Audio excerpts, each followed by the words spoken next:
Je vous propose qu'on démarre. Donc, MyBRS, l'accès malin à la propriété. Le BRS, vous avez compris, bail réel solidaire. Aujourd'hui, être propriétaire, c'est possible. On parle de la résidence principale. Donc, bienvenue à tous. Merci pour votre présence. Merci d'avoir quitté le journal télévisé pour venir nous rejoindre. Tout d'abord, je me présente. Je m'appelle Benoît Vuzic. Je suis le cofondateur de mybrs.fr. MyBRS a été créé à partir finalement de mon histoire. J'arrive après. Pour vous dire en deux mots mon parcours, j'ai 44 ans, je suis de formation scientifique, je suis parti vers l'économie, gestion. J'ai commencé ma carrière il y a une vingtaine d'années en banque. J'ai fait 15 ans de réseau bancaire, accompagner les clients particuliers, professionnels, profession libérale, dirigeants d'entreprise. C'est sûrement là que m'est venue l'envie d'entreprendre. Avant le Covid, j'ai sûrement eu du nez. Je me suis formé sur la data pour travailler beaucoup plus le digital.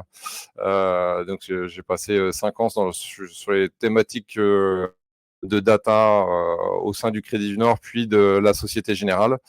Et pour aujourd'hui lancer avec mon équipe mybrs.fr.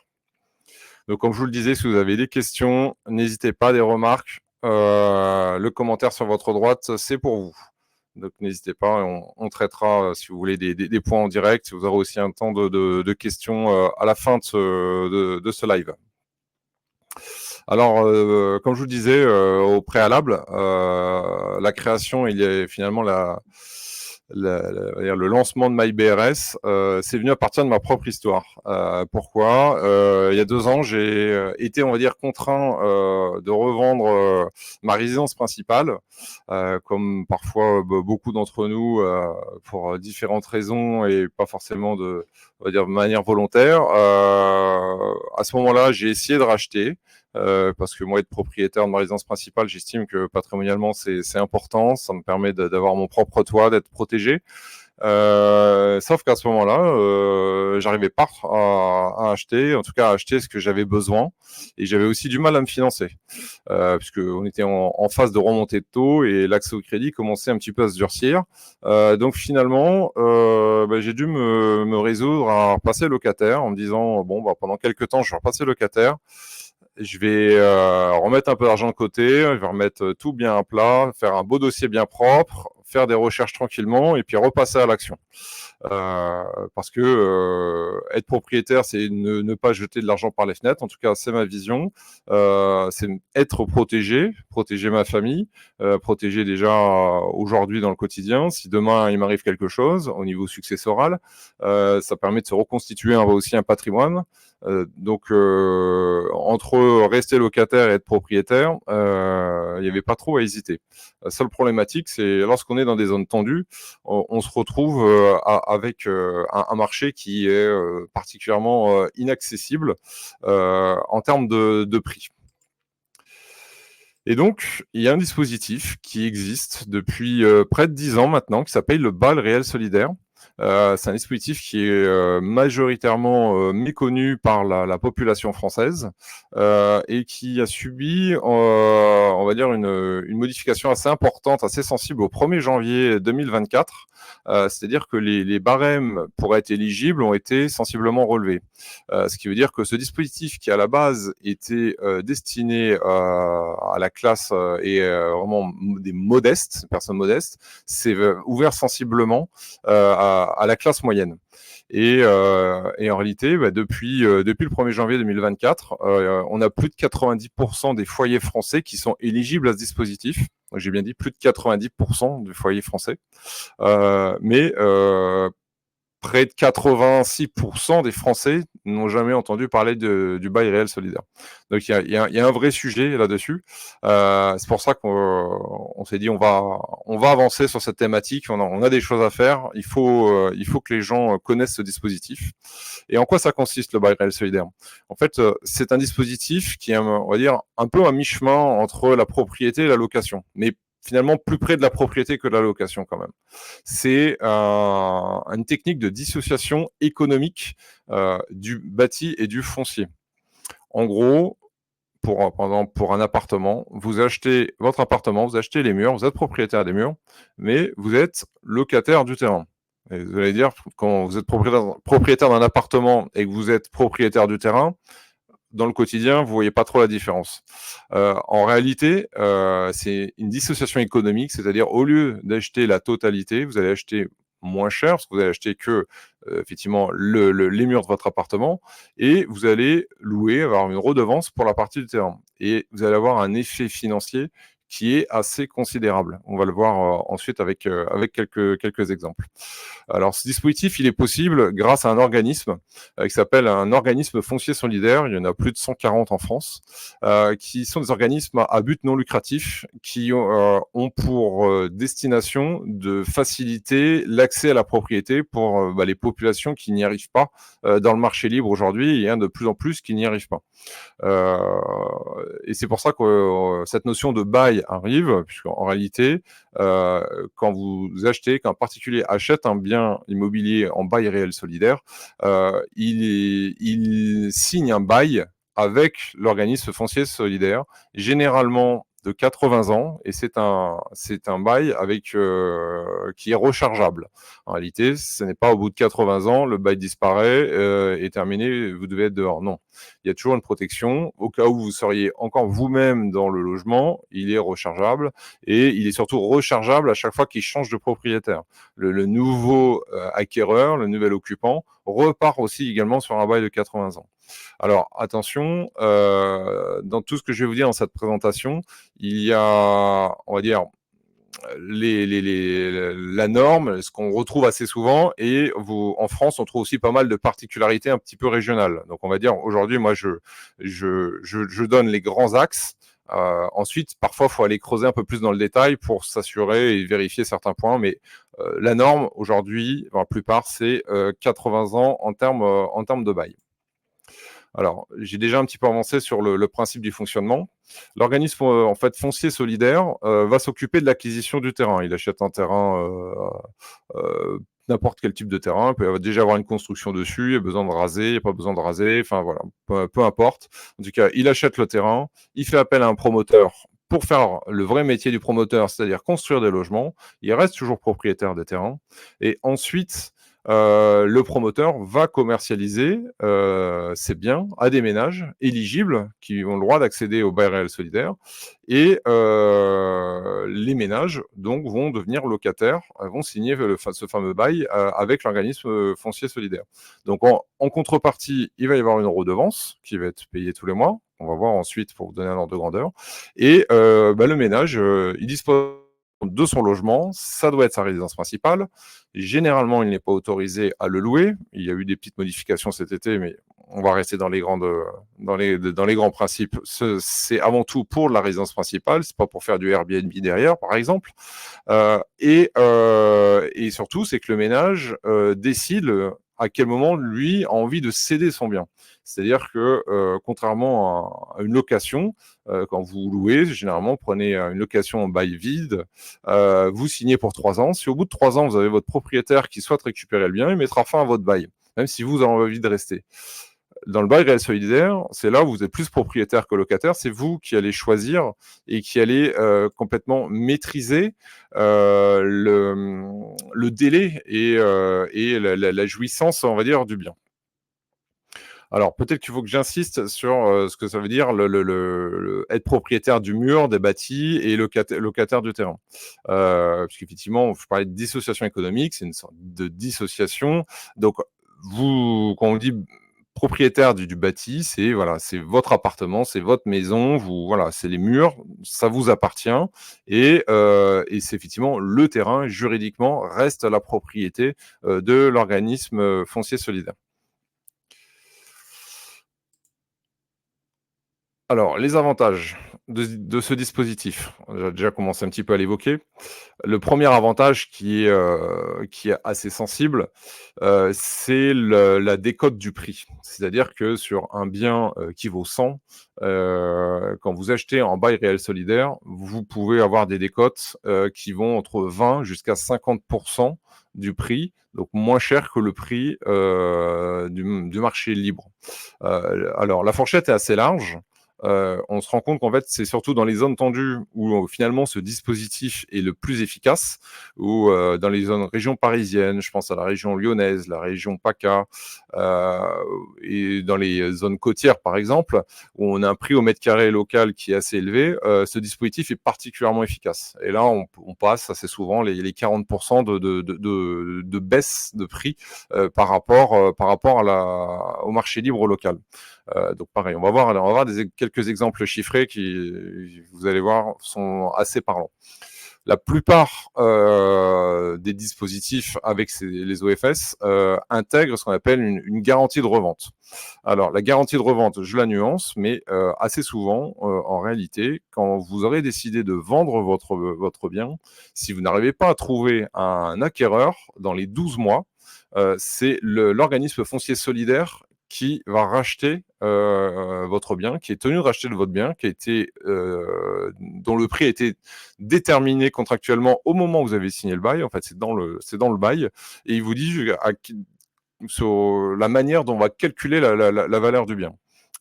Et assez fréquemment, en fait, c'est votre position plus une revalorisation. La revalorisation, ça peut être un indice. Assez fréquemment, on voit l'indice IRL qui sert notamment pour les loyers. Parfois, c'est pas une garantie à 100%, ça peut être des garanties à 80% plus revalorisation, mais on trouve assez souvent quand même cette garantie à 100%. Donc, ce qui veut dire que acheter un bien en bail réel solidaire, c'est acheter le seul actif immobilier dont vous êtes sûr que vous n'allez pas perdre de la valeur. S'il n'y a aucun autre actif immobilier en France, vous êtes certain, quand vous l'avez acheté, si vous l'achetez 100 aujourd'hui, vous avez besoin de le revendre dans 1 an, vous n'allez pas le revendre 99, vous n'allez pas le revendre 90, vous êtes assuré de le revendre 100, éventuellement un peu plus avec la revalorisation. Donc ça, c'est un avantage qui est assez considérable si on souhaite se lancer dans un achat et se dire, mais est-ce que j'achète trop cher, comment je vais faire si un jour j'ai besoin de revendre, etc. Vous avez comme une garantie qui est assez sensationnelle.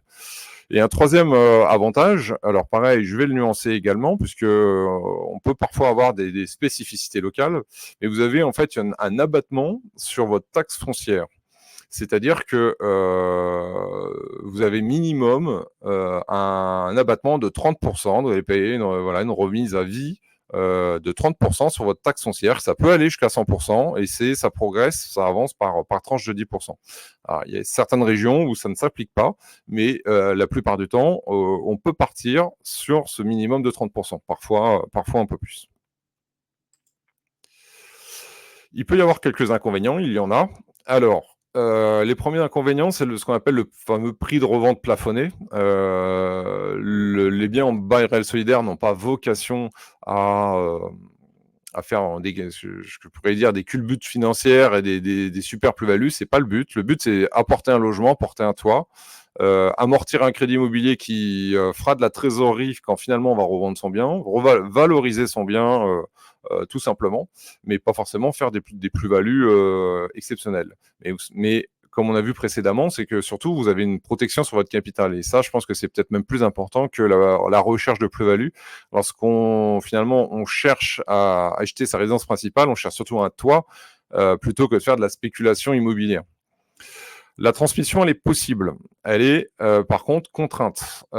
C'est-à-dire que vous pouvez transmettre à vos enfants, vous pouvez transmettre aux conjoints en cas de décès, notamment, je pense. Alors c'est possible. La contrainte, c'est que le nouvel acquéreur, le nouveau propriétaire devra respecter ces fameux critères d'éligibilité, et notamment le critère de revenu fiscal de référence. C'est le point suivant. Ce fameux condition principale, c'est que pour qu'un foyer puisse être éligible au bail réel solidaire, il doit respecter un plafond de ressources, son revenu fiscal de référence, le N-2. On va voir ensuite le tableau, les positionnements en fonction des différentes zones en France et en fonction de la composition du foyer. Et donc, le dernier inconvénient majoritaire, c'est ce qu'on appelle cette fameuse redevance mensuelle qui, en général, se trouve entre 1 à 2 euros par mois du mètre carré. Alors ça se détermine pareil au départ, au moment de l'achat. La revalorisation aussi se détermine au moment de l'achat. Je prends un exemple, vous achetez un 80 mètres carrés, vous êtes dans une zone où c'est à 2 euros par mois du mètre carré, en réalité, vous allez devoir payer une redevance mensuelle de 160 euros par mois, qui va peut-être se revaloriser de quelques euros chaque année si ça suit par exemple l'indice IRL. On peut trouver parfois des opérations où on est inférieur à 1 euro, ou parfois approche les 3 euros. Mais en ordre de grandeur, pour que vous ayez en tête, on se trouve plus fréquemment entre 1 et 2 euros par mois. Alors, les plafonds de ressources, pour vous permettre d'être éligible au dispositif du bail réel solidaire depuis le 1er janvier 2024. Alors, la France est découpée en plusieurs zones, en 5 zones, mais elles sont regroupées en 3 zones dans le plafond de ressources. Zone A bis et A, on va retrouver la région parisienne, la couronne, la première couronne, partie de la deuxième couronne. En fait, c'est ville par ville que ça fonctionne. On va retrouver les grandes métropoles françaises. Je parlais de Lyon, je parlais de Rennes qui récemment est rentré effectivement dans cette zone aussi. La région bordelaise, la partie de la région PACA, Lille aussi, on va retrouver dedans. Et donc, par exemple, si vous regardez la première colonne, donc les zones les plus élevées finalement en France, et on regarde ensuite sur la gauche la composition du foyer. C'est-à-dire, par exemple, si on prend un célibataire, je pense par exemple à un jeune actif, un étudiant qui vient de décrocher son premier CDI, qui vient de valider sa période d'essai, il a un revenu fiscal de référence à -2 qui est topissime, qui est proche de 0 ou un peu plus si effectivement il avait un petit job étudiant. En tout cas, il va être inférieur à 37 000 euros. 37 000 euros, si on remet en mensuel, ça veut dire quand même 3 000 euros de revenus par mois pour une personne seule. Si vous êtes en dessous de ça, vous êtes éligible au dispositif du bail réel solidaire. Donc, c'est pour ça qu'on ne parle pas vraiment de foyer modeste, mais on parle vraiment de la classe moyenne aujourd'hui. Et vous voyez, ce même plafond, on va le retrouver jusqu'en zone B1 d'ailleurs. Ensuite, un autre exemple, pour 2 personnes, pour un couple, 56 000 euros dans les zones A bis et A. Un jeune ménage, il y a une notion de jeune ménage, c'est-à-dire qu'un couple dont l'âge du couple, la somme des âges est inférieure à 55 ans, va finalement pas être considéré comme 2 personnes, mais comme 3 personnes, va être en jeune ménage et pourra même être éligible avec un revenu fiscal de référence inférieur à 73 000 euros. Donc, vous voyez que c'est quand même des plafonds qui sont assez élevés, qui donnent beaucoup de possibilités. Au niveau des communes, pour vous donner un petit peu, voilà, illustrer les différentes zones que j'évoquais précédemment. Donc sur les zones A bis et A, qui sont regroupées, donc voilà, on retrouve les métropoles, Lille, Strasbourg, Lyon, Marseille, Montpellier, Toulouse, Bordeaux, Nantes, et encore c'est un échantillon de toutes les zones qu'on peut retrouver. Effectivement, après on dégrade, on arrive ensuite sur des zones B1, sur des petites, enfin c'est des grandes agglomérations toujours, mais par exemple on peut retrouver des villes comme Amiens, comme Dinard, comme Saint-Malo par exemple, et après on a encore d'autres zones comme la zone B2, et puis tout ce qui n'est pas dans ces zones-là va être ce qu'on appelle la zone C, le reste du territoire. Donc en fait, partout en France, il peut y avoir du BRS. Maintenant, le BRS va être beaucoup plus efficace dans les zones A bis A et B1, ça clairement. Après, quand vous êtes sur un marché local où le prix au mètre carré est à 1 500 euros et si vous avez 20% de décote dessus, vous verrez que ça ne fera pas énormément de différence en termes de prix d'acquisition. Alors, 2 exemples pour vous illustrer un petit peu le calcul. Le premier exemple, j'ai pris Rueil-Malmaison, 92, dans l'écoquartier, un 5 pièces de 95 mètres carrés, dans le neuf, parce que là, effectivement, je vous parle de programme neuf, même si d'ailleurs, j'ai oublié de le préciser, le BRS n'est pas que des programmes neufs, c'est aussi, en tout cas juridiquement, des opérations de réhabilitation sont tout à fait possibles. Aujourd'hui, les programmes BRS qui sont plutôt en circulation, qui sont en gestation, en production, sont effectivement beaucoup plus des programmes dans le neuf. Donc là, on va parler du neuf. Donc c'est-à-dire que ce 5 pièces à Rueil-Malmaison, s'il est sur le marché libre, aujourd'hui, on est à un prix de 7 500 du mètre carré, voire même un peu plus, mais on va dire aujourd'hui, ça se vendra plutôt 7 500 € du mètre carré compte tenu du marché. Donc 7 500 € du mètre carré à 95 mètres carrés, ça veut dire que ce bien, en réalité, vous le voulez l'acheter neuf et il passe la barre des 700 000 €. Avec le bail réel solidaire, on arrive à un prix au mètre carré à 4 200 €. 4 200 €, c'est-à-dire que ce 5 pièces de 95 mètres carrés, il passe sous la barre des 400 000 €.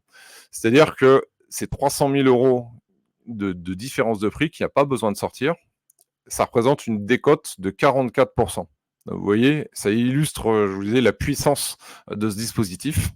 Et dans cet exemple, mais je vous le dis, la redevance, c'est 2 € par mois du mètre carré. Donc 95 mètres carrés à 2 € par mois, ça veut dire 190 € par mois. Pour 190 € par mois, vous évitez de débourser 300 000 € supplémentaires que vous n'arriverez peut-être pas à sortir ou que vous n'arriverez peut-être pas à faire financer. Comme vous avez vu avec les conditions de crédit qui sont dégradées, on a tous perdu du pouvoir d'achat avec le crédit. Donc 300 000 € à emprunter sur 25 ans, c'est assez lourd en termes de mensualité. Deuxième exemple, pris sur la région lyonnaise, Villeurbanne, un 3 pièces. Donc j'ai regardé le marché de Villeurbanne, on est plutôt aux alentours de 6 000 € du mètre carré. Donc ça veut dire que ce 3 pièces neuf, avec toutes les normes qui vont bien, avec une bonne isolation, avec les bonnes notes énergétiques, on passe la barre des 400 000 €. 68 mètres carrés, 400 000 €. J'ai trouvé un lot à 3 500 € du mètre carré. Donc, c'est-à-dire que ce même 3 pièces, soit 400 000 €, il est à 200, il est passé la barre des 240 000 €. Donc, encore une fois, on passe la barre des 40% de décote. Donc, c'est-à-dire qu'il y a plus de 160 000 € qui ne sont pas à sortir. Donc c'est assez sensible. Alors pareil, à 2 €, on est quasiment à 140 € on va dire de redevance de redevance mensuelle. Ça reste tout à fait raisonnable, accessible et ça reste même inférieur aux charges de copropriété sur ce type de programme. En termes de droits pour le propriétaire. Comme je vous le disais, finalement, le bail réel solidaire, vous êtes plus propriétaire que locataire. Vous possédez les mêmes droits sur le bâtiment en termes de jouissance, d'occupation, sur les travaux que vous voulez faire.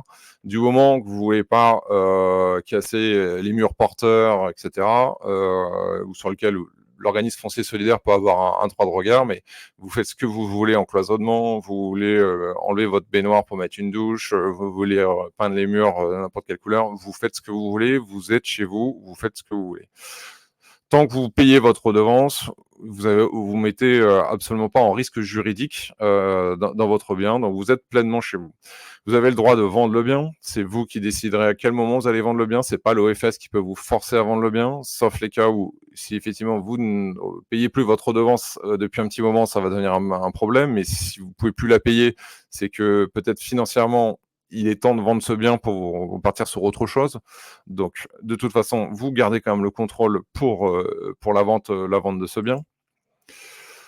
Vous avez le droit de transmettre ce bien, donc en cas de succession. Et si, en cas de succession, vos enfants ne sont pas éligibles au bail réel solidaire, donc ils ne pourront pas conserver ce bien. Par contre, c'est un actif qui va rentrer dans l'actif successoral, donc il sera cédé, on va trouver un acquéreur, où l'OFS rachètera le bien avec la méthode de calcul, et donc les héritiers hériteront, en tout cas, de la valeur de l'actif. Donc ça veut dire qu'on se constitue clairement un patrimoine avec le bail réel solidaire. Ensuite, vous apportez tout ce qu'apporte le cadre juridique de la propriété, encore plus avec effectivement avec ce bail où de toute façon vous avez bénéficié d'un encadrement en termes de prix, en termes de revalorisation, en termes d'évolution du prix de la redevance. Effectivement, vous êtes protégé aussi contre l'éviction puisque de toute façon vous êtes propriétaire plus que locataire de votre logement.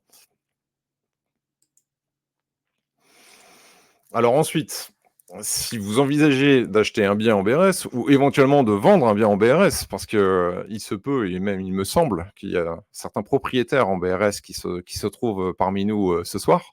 MyBRS, on a créé 2 offres pour vous. On a créé la première offre s'appelle la clé du propriétaire. Et on a aussi créé ce qu'on appelle le club MyBRS. Dans la clé du propriétaire, on a une offre pour l'acheteur et on a une offre pour le vendeur. Aujourd'hui, en fait, dans l'accompagnement que l'on propose aux acheteurs, en tout cas l'accompagnement sur les programmes neufs, il faut savoir que tout l'accompagnement que l'on propose aux particuliers n'est pas facturé. En fait, on le facture, mais on le facture au promoteur en réalité. C'est-à-dire qu'on accompagne aujourd'hui des acheteurs gratuitement. On vous met en face de l'acheteur un interlocuteur qui va être privilégié, qui va suivre tout l'accompagnement, toutes les questions, tous les besoins, faire la recherche du bien. Vous avez compris, il n'y a pas non plus une majorité de biens en circulation, le bail réel solidaire. Donc, c'est-à-dire que si vous cherchez spécifiquement dans une ville ou dans un quartier, à l'instant T, il y a peut-être rien pour répondre à votre besoin. Par contre, dans quelques mois, dans 3 mois, dans 6 mois, dans 1 an, il peut y avoir. Donc ça, c'est aussi notre sourcing. Mais on a besoin de savoir ce que vous cherchez pour pouvoir être réactif et pouvoir vous proposer ce qu'il faut. Bien entendu, on vérifie avec vous votre éligibilité. Vous verrez sur un site internet mybrs.fr les simulateurs. On a mis en place un simulateur. Vous avez mis plein d'infos sur le site. Et bien sûr, avec ça, on vérifie que vous êtes éligible. Et attention, on raisonne en année fiscale. Donc, c'est-à-dire que vous pouvez très bien être éligible aujourd'hui en année 2024. Mais vous savez, avec la déclaration d'impôt que vous venez de faire cet été, que vous ne serez peut-être plus éligible en 2025. Ou inversement, vous pouvez ne pas être éligible cette année, mais vous le serez peut-être en 2025. Donc, il y a une réflexion, une stratégie à avoir, se dire, si aujourd'hui vous êtes éligible et que ça se termine au 1er janvier 2025, il y a peut-être un petit peu urgence à accélérer vos recherches et votre projet. Si par contre vous ne l'êtes pas aujourd'hui, mais vous savez que vous allez être l'année prochaine, parce que le revenu fiscal de référence, vous l'avez, vous avez vu les plafonds, vous pouvez déjà savoir si vous êtes éligible pour l'année prochaine. Et donc, à partir du 1er janvier 2025, vous serez en droit, effectivement, de signer un bail. Donc, ça peut se préparer, et là-dessus, on accompagne. Donc, on va faire sur la signature, sur la partie du financement, sur la partie l'accompagnement jusqu'à l'acte authentique, la livraison du bien, tous les sujets liés aux travaux modificatifs, enfin, toutes les questions, on est là pour vous. On vous accompagne vraiment de A jusqu'à Z. Et surtout, c'est que notre mission, on ne veut pas qu'elle s'arrête au moment où vous allez emménager et vous avez vos clés. Nous, on veut garder le lien avec tous les propriétaires en bail réel solidaire parce que ce dispositif peut encore évoluer, peut avoir subir des nouvelles évolutions. On a un nouveau gouvernement qui devrait arriver, donc on peut avoir encore quelques surprises aussi sur ce dispositif. Il y a des choses qui peuvent changer, c'est pas figé, et donc on a besoin aussi de rester informé, et ça c'est aussi notre rôle auprès des propriétaires. Et puis aussi notre étape après, c'est la vente. C'est qu'à un moment donné, vous pouvez avoir un changement de vie, vous avez besoin de changer de région, vous voulez acheter plus grand, vous êtes toujours éligible au BRS, vous vendez un BRS pour acheter un autre BRS. Sur tous ces sujets-là, on va vous accompagner. Et encore une fois aussi, pour le vendeur, on facturera rien sur le vendeur, puisqu'en fait, on va vous chercher, on va vous trouver votre acquéreur et on fera payer une commission qui restera modeste, inférieure à ce que des agents immobiliers classiques peuvent faire, à l'acheteur qu'on vous aura trouvé qui sera éligible. Concernant le club, il s'adresse aussi bien à des acheteurs potentiels, des vendeurs ou à des gens qui sont juste curieux, qui sont peut-être pas éligibles, mais qui ont des gens dans leur entourage qui sont éligibles à ce dispositif et qui veulent partager. On veut vous accompagner sur tous les sujets d'actualité, vous partager des programmes sur lesquels on peut avoir certaines exclusivités.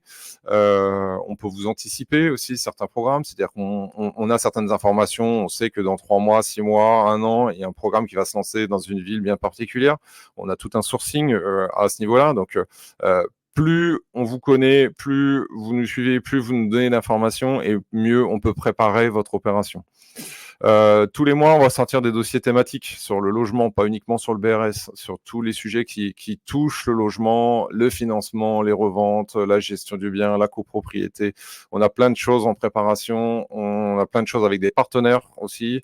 On va mettre en place un certain nombre de formations pratiques pour aussi construire votre projet, pour faire vivre votre projet. On va mettre en place des lives, prévu qu'on fasse des lives pratiquement tous les mois. Et on a une boîte d'échange avec nous. Enfin, l'idée, c'est voilà, on veut créer tout un écosystème autour du BRS. On veut vous aider et vous faciliter les démarches et trouver les bons interlocuteurs au bon endroit.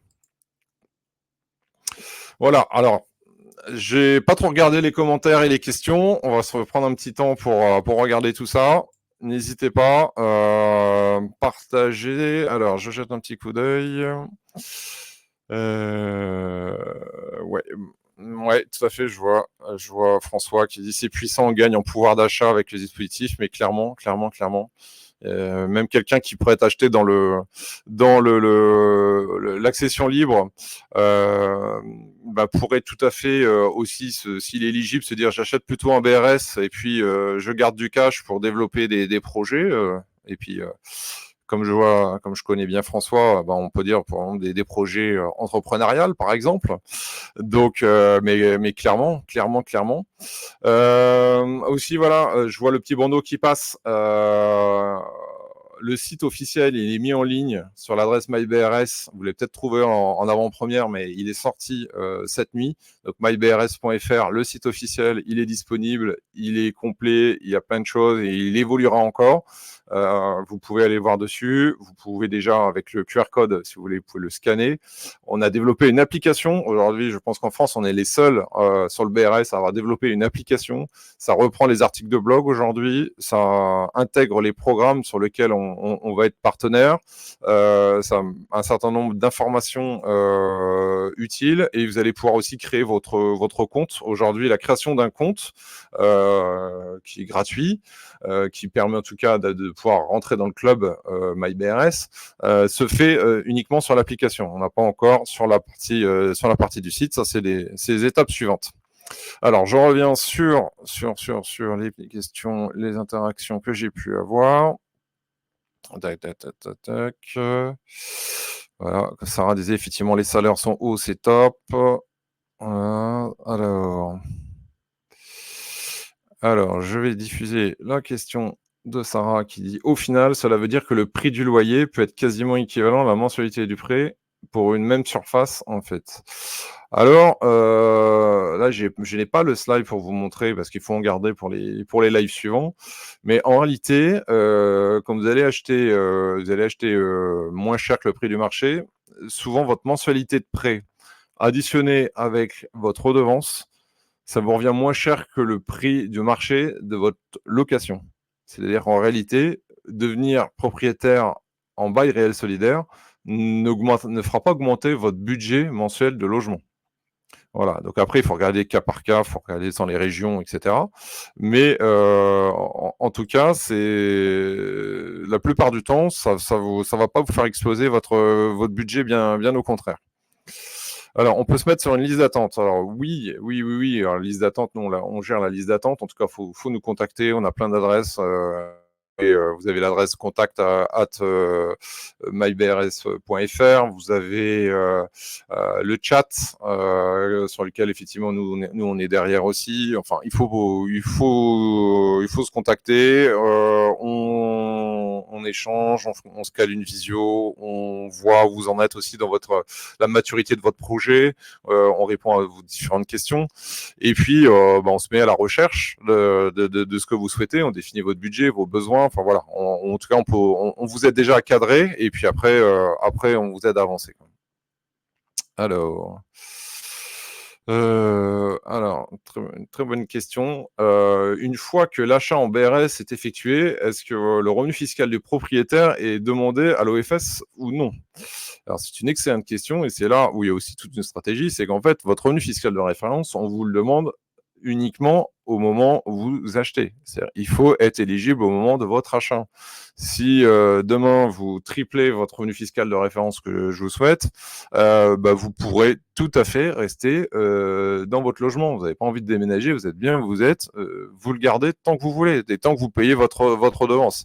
Après, c'est sûr que si vous avez besoin de le revendre pour acheter, vous serez plus éligible pour une nouvelle opération en BRS, donc vous repartirez sur le marché libre. En tout cas, on viendra jamais vous chercher à ce niveau. Allô. Et James qui met, alors, je dois signer, je vais l'afficher, on va voir comment ça ressort ou pas. Voilà, je dois signer ce document depuis plusieurs semaines et demain, c'est le dernier jour. Pourriez-vous m'accompagner dessus? Fiche d'information de preneur bailleur cédère, annexe au contrat préliminaire de cession de droit réel. Ok. Oui, eh ben, écoute, James, avec plaisir. On peut après même échanger ensemble en dehors du live dessus pour voir les questions que vous pouvez avoir sur le sujet avec plaisir. Merci Geoffrey. Merci. Alors, aussi une question aujourd'hui. Peux-tu faire du locatif avec le BRS? Alors, super question d'actualité. À la base, comme je disais, c'est un dispositif qui est fait pour la résidence principale. Donc, c'est le sens clairement du dispositif.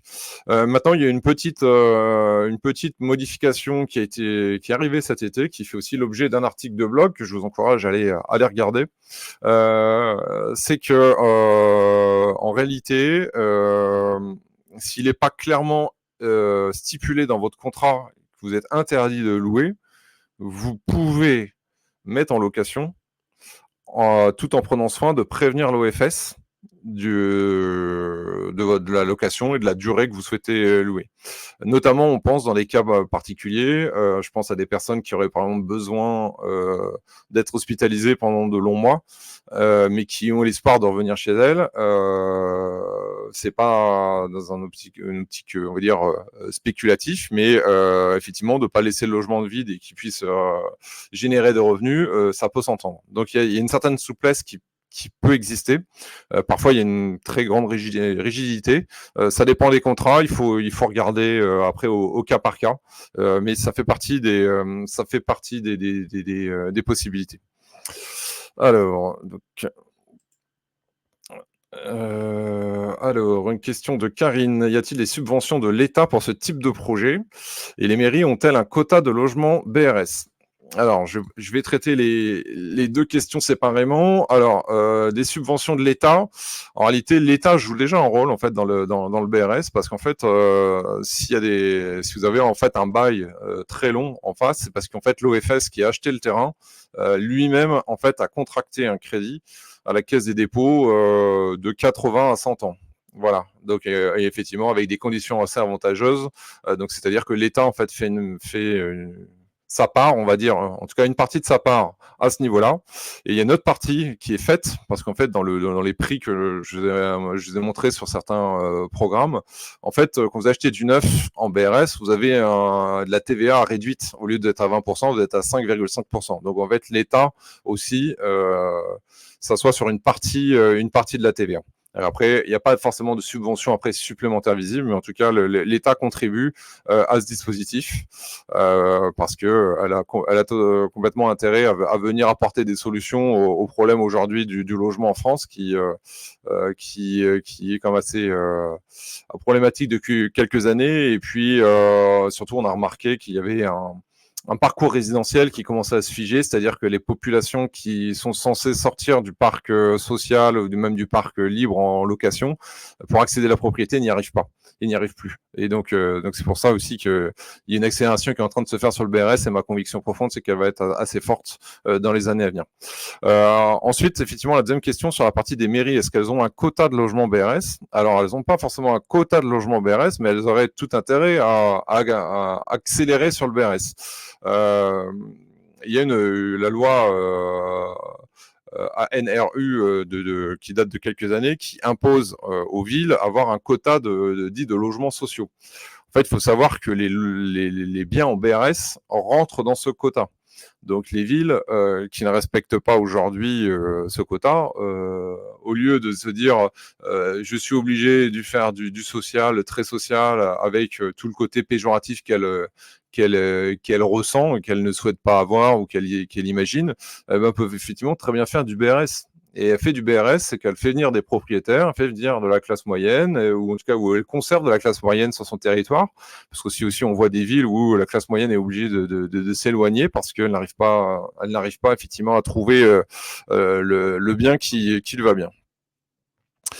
Alors, question sur la partie de la redevance. Est-ce qu'elle est fixe ou elle peut évoluer? Alors, la redevance, elle va évoluer, comme je l'indiquais. Ensuite, elle va pas doubler ni tripler, parce qu'elle est encadrée. Donc, souvent, elle suit un indice. L'indice IRL, assez souvent, c'est celui-là qu'on voit. Donc, c'est celui qui suit l'indice des loyers. Alors, ces dernières années, ça a pris 2 à 3% chaque année. Mais avant que ça double, il va se passer 30 ou 40 ans. Donc si vous avez commencé avec une redevance à 160 €, dans quelques années, vous serez peut-être à 180, 190, pourquoi pas. Mais bon, voilà, ça va augmenter effectivement progressivement. Alors, une petite réaction effectivement de Sarah, je ne l'ai pas dit, mais effectivement, quand vous achetez dans le neuf, puisqu'aujourd'hui le PTZ est très axé dans le neuf, et ben en fait, effectivement, pour le coup, vous cumulez, vous achetez un bien en BRS. Si vous êtes éligible au BRS, vous êtes éligible de fait au PTZ. Après, il faut voir combien, quelle quote-part, etc. Mais effectivement, en plus, quand vous faites le levier du crédit, vous avez une bonne partie qui va pouvoir être financée à taux zéro. Donc, c'est pas négligeable, c'est très très bon de le rappeler. Merci Sarah pour cette précision. Alors, David, quid du financement et de la garantie que la banque peut prendre sur le projet? Alors, excellente question, David. Je ne suis pas arrivé sur la partie du financement, mais c'est un sujet assez important. En fait, il faut savoir qu'aujourd'hui, toutes les banques ne financent pas. On retrouve un certain nombre de banques mutualistes qui sont positionnées. Et donc, donc ça peut un peu compliquer la démarche sur la partie du financement. C'est pour ça qu'effectivement, nous, dans notre accompagnement, on propose cette démarche qui n'est pas obligatoire si un acheteur a déjà bouclé avec son banquier, qui maîtrise le sujet, etc. Nous, ça nous va très bien. Mais en tout cas, on est là pour faciliter les choses parce que c'est un moment un petit peu crucial, cette condition de crédit. Alors après, je le rappelle, je fais une petite parenthèse. Quand vous signez un contrat de réservation, on ajoute cette fameuse clause suspensive d'obtention du crédit. C'est-à-dire qu'en gros, vous obtenez pas le crédit, vous n'allez pas perdre d'argent, vous aurez surtout malheureusement pas réussi à faire votre projet, et ça, c'est ça qui est peut-être le plus dommage dans l'opération, mais vous n'aurez pas perdu d'argent. Mais l'idée, c'est bien d'aller au bout, de réussir à obtenir le financement. Et aujourd'hui, le crédit logement est une garantie qui est tout à fait, qui garantit ce type d'opération sans problème. On va pas forcément prendre d'hypothèque de garantie réelle sur ce type de bien, mais en tout cas, crédit logement ou les sociétés de cautionnement mutuel qu'on retrouve dans les banques mutualistes peut tout à fait faire l'affaire. Alors, ensuite, une question de Guillaume. Comment renouvelle-t-on le bail au bout de 80 ans? Alors, il y a plusieurs solutions. Alors déjà, est-ce que si on part du principe qu'au bout de 80 ans, on est toujours dans le bien, ce qui est assez peu probable, mais pourquoi pas.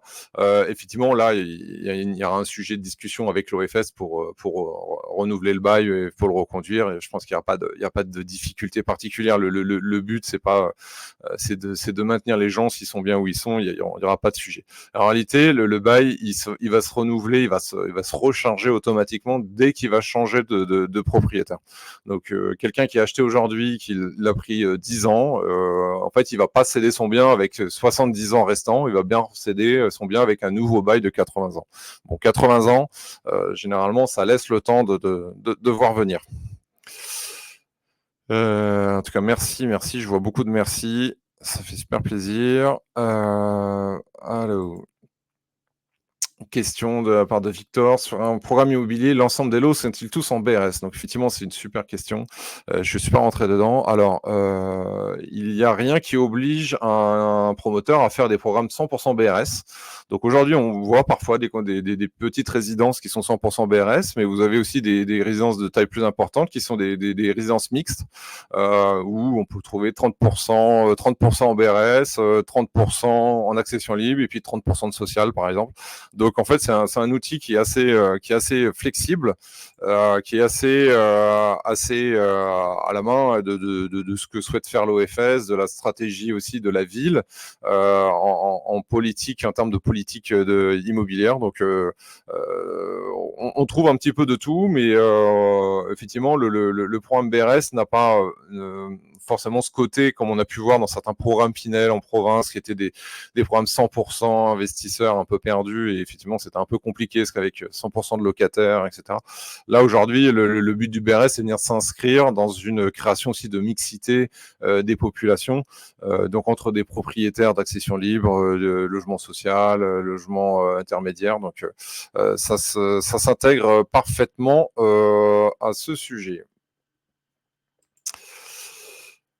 Donc, comme je le disais précédemment, contactez-nous, on est disponible avec différents moyens.